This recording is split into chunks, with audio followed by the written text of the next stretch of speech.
should you go to this Disney Springs menu update? Princess Berry here today. We're hanging out in front of Frontera Cocina. Yes, it's been too long since we enjoyed the flavors of the Cocina, so it's our number one choice in foodie infotainment. We're here to try the things so you don't have to. Remember, she's vegan.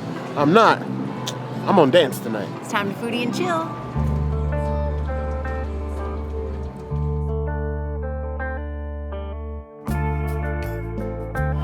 I got the half and half, or I guess we got the half and half guacamole and hummus. This is something we get every single time that we come here. We do have to modify it.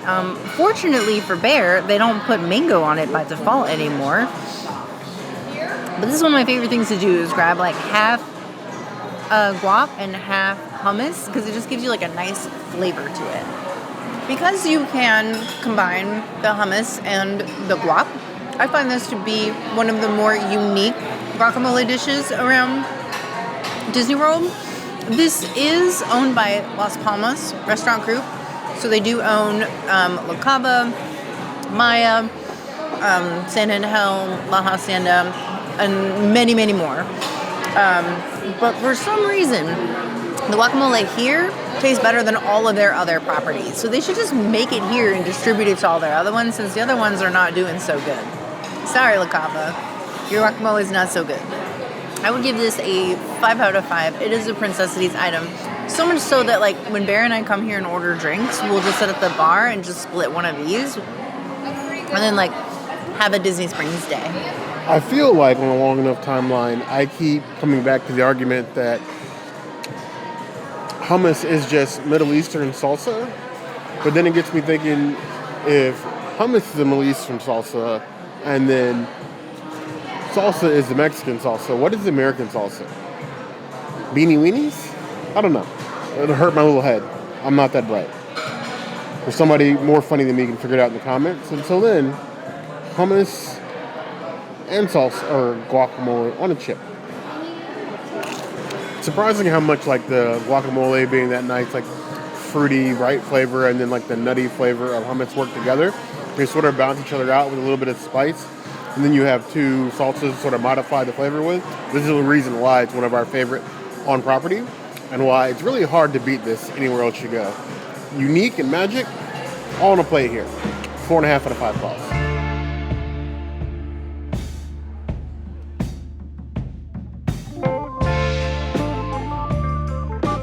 There used to be 2 vegan options on the menu that you could modify, and technically there are so many more. There's the, what's it called? Tayuda? Tayuda can be made vegan, but limited on the options and $1 for every extra. They can modify the chicken tortilla soup. I think that's what it's called. They just remove the cheese and the chicken. You can have that, but that's like basically nothing also. Almost every single appetizer can actually be modified vegan. There's a salad that you can do vegan. I would, as far as entrees go, it's like basically this, and then the sides. And then, of course, the Tayuda, if you want to do that, they can swap. Sometimes you can ask for, like, peppers in place of the bacon, and then you can add, like, $1 for lettuce or something like that. But that's more just, like, you know, if you want a giant nacho piece that you want to share with people, the Tayuda would be the way to go. Bear got it once for Flavors of Florida. He absolutely loved it. They changed that one, like, seasonally, I want to say. So I think it's changed, like, 4 or 5 times since Bear got it last. This is a little bit different than what we used to get in the past. It used to be like everything in pieces.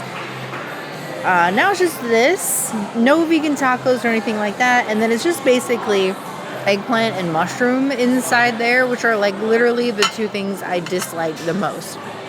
So I ordered some sides in case I hate this. Cheers. It's actually a lot better than I expected it to be. The enchilada sauce has a really nice kick to it. I would say it's like a 4 out of 10 on the heat scale, but then it kind of just like tapers off at the end. There are some seeds in here for some reason, so like I had to pick like 2 or 3 seeds out of my mouth, which was a little awkward. I don't know where the seeds came from, considering it's just king oyster mushroom and eggplant in here, plus a beautiful sauce. We did get that half and half, and I kind of regret us eating the whole thing because I would throw some of those extras on here. We did save the sauces. I'll probably throw some of that on there. And then I have some like rice I might add to this or something. It needs a little bit more. I wish that like when they subtracted ingredients, they like substituted them instead, so you've got something a little bit more meaty. Maybe they added like, you know, onions to it or something. I don't know. Peppers, whatever. I guess there is onions on it. I haven't got to those yet, but that's beside the point. I just feel like it needs a little more zhuzhing if you're gonna go vegan. Like, I feel like this restaurant in particular, though they offer a lot of vegan things, it's mostly just subtracting the nickel and diming you to get like extras. So I don't necessarily feel that there's a value in it to come here as a vegan just because of that in particular. It is a third-party restaurant, take that as you will, but I do think this is tasty. I love the sauce. The sauce is like what really makes this a great dish. I just wish they had, I mean, it's still Las Palmas, like La Hacienda is Las Palmas, and so is Maya Girl, and so is El Mercado. They all have vegan chorizo. Why is there no vegan chorizo here?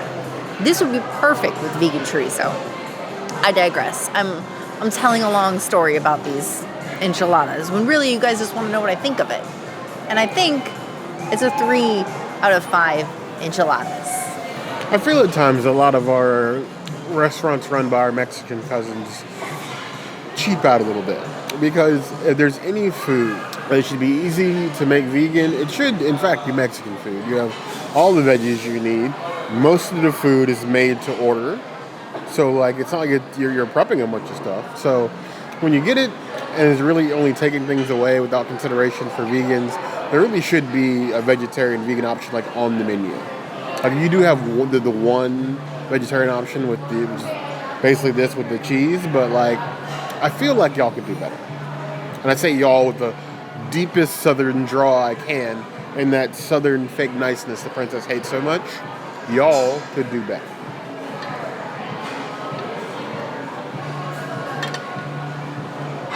Dig in. Nice and filled. Mole sauce is deep. Rolling in the mole, if you will. It's got a nice character to it.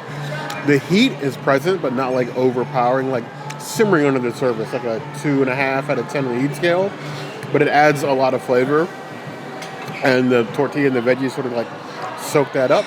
But the eggplants and I was worried that the eggplant with the mushroom would be a little bit earthy.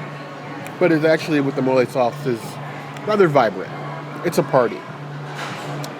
I think this place needs an alt meat or just like a dedicated all vegetable vegan dish. One or the other. I would give this a 4 out of 5 claws. I'm impressed, but I know it could be better.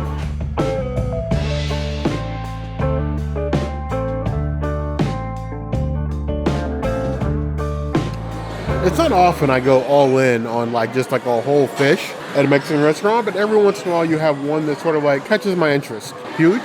The brand new red snapper dish. You have this huge piece of red snapper with a chamoy sauce and then plantain rice. Now it does also come with a tropical pico de gallo, which I had to have removed because it has mango in it.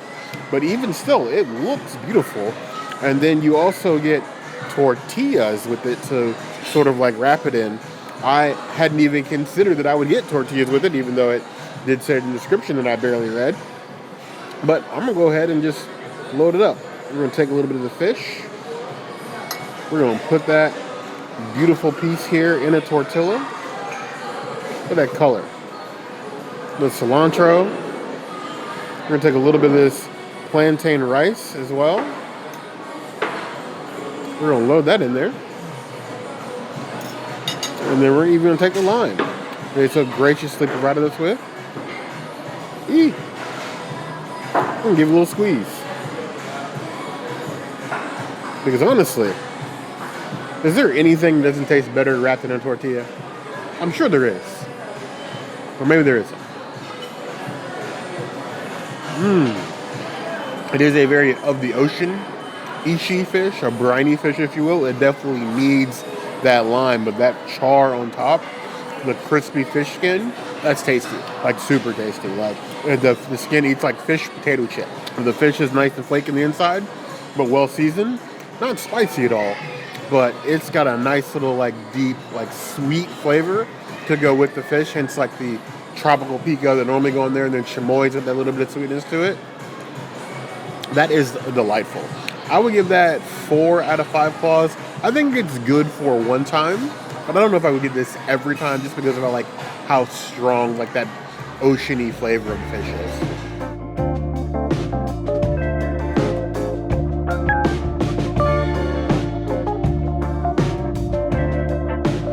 Without realizing it, I ordered the same side as what's on Bear's red snapper. I just wanted rice and I wanted plantains, and they serve them both in one, or you can just order plantains by themselves, which we've done before and made them vegan. So I just wanted to see what it was like with rice, because I don't think I've ever had like a plantain plus rice dish outside of like Spyglass Grill or something like that. So cheers to veganism. I will say one thing about this rice, it was not washed ahead of time. So it does taste a little starchy for me. Always wash your rice, people. Doesn't matter what it is. Wash your rice. It's very important that you remove the starch from your rice. Otherwise, you just get like a starchy, sticky, subpar rice. And that's kind of where we're at. I'm sure that somebody here knows how to cook rice. Just maybe somebody new made it today. I don't know. I love the plantains though. The plantains are delicious. They remind me of the last time that we came here and enjoyed them. No notes on that. I just think the rice needs a little bit of help. It would be great in my enchiladas too. I would give it a 2.5 out of 5. It gets minus points for the rice cook, but then plus points for the delicious plantains. So we land in the middle with 2.5. It's funny dealing sometimes with like these crowded tables. I didn't even notice that my rice on my plate had plantains in it. So plantains with rice and then cilantro, that raises an eyebrow. I'm a sweet rice person. Like I'll do a sweet rice, like a sweet little sauce on it. So mixing in plantains with rice feels right at home with me. I'd have to agree with the princess that the rice execution, not the most fantastic. You can definitely tell where they went wrong, and it shows in just how like clumpy the rice is with all the starches in it. Cilantro too, probably a smidge overboard. But the plantains sort of like carrying the weight for the entire side. They're punching above their weight class. Executed right, this could be a tasty like bar snack. 3.5 out of 5 claws.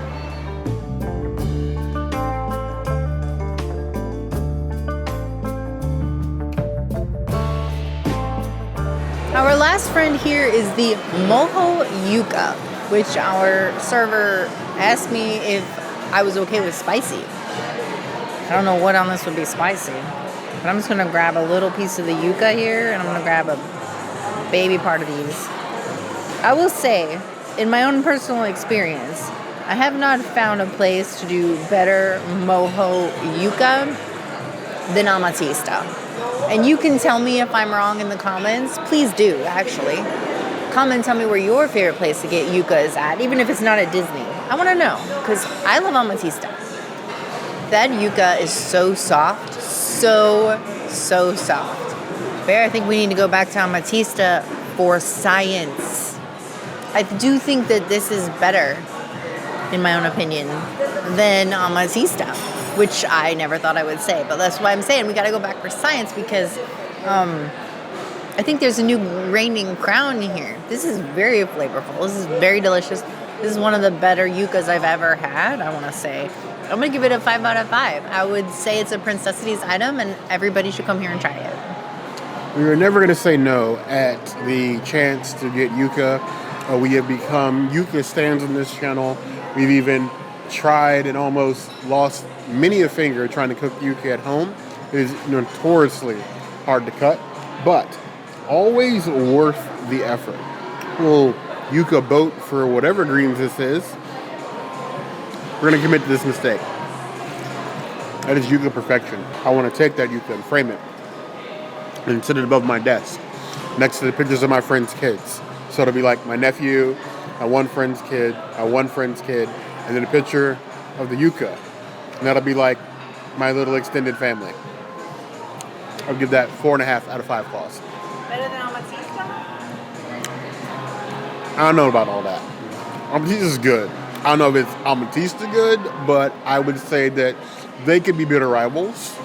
They might throw hands at each other from across the room. Better? We'll have to see. Go back for science? Possibly.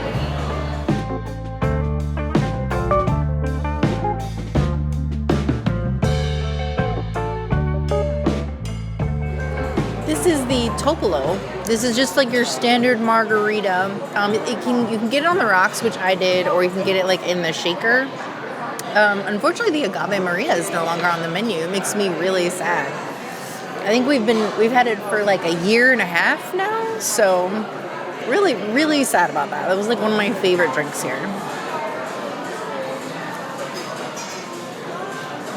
This one just tastes like a regular marg. It's nice. I probably should have asked for no salt, but that's on me.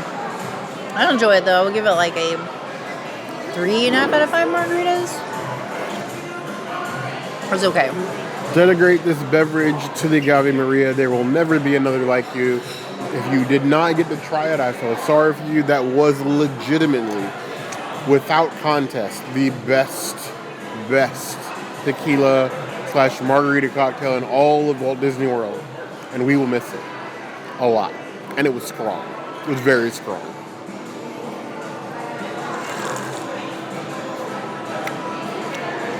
This is a nice classic margarita. The tartness is, I would say, light. The tequila sort of shine through, let you enjoy the tequila. It's a nice sipping beverage. I would give it 3.75 out of 5 claws. It's not doing anything wrong, but it's just slightly above a basic margarita.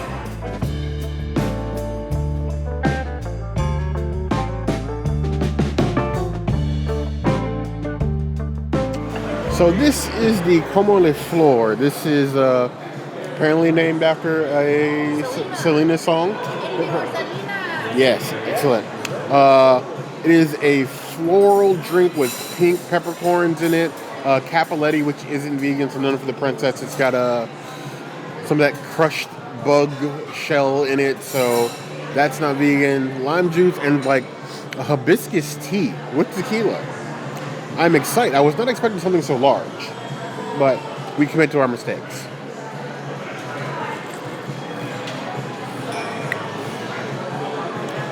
I'll be honest. Most times, I think floral cocktails go way, way overboard. The hibiscus tea, however, perfect balance. Like tightrope walk of Mexican goodness. I would give that a solid 4 out of 5 claws. It's no Agave Maria, but I am slightly less sad.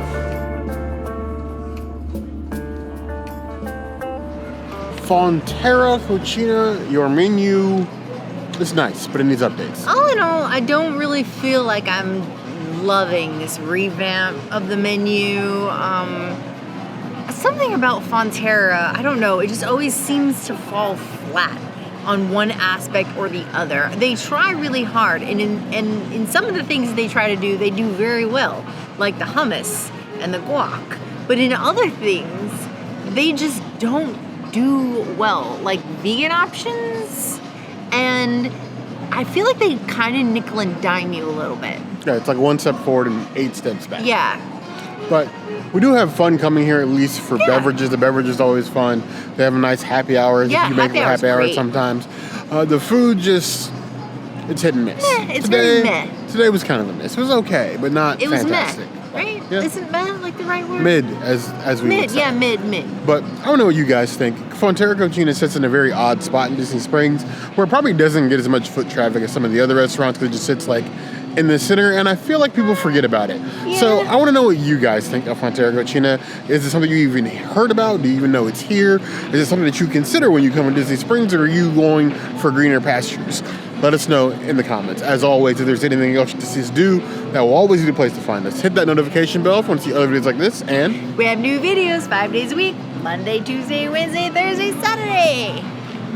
we will see you soon. Be sure to subscribe and like this video, or Bear will yeet himself into a cochina. Oink, oink. You heard the girl.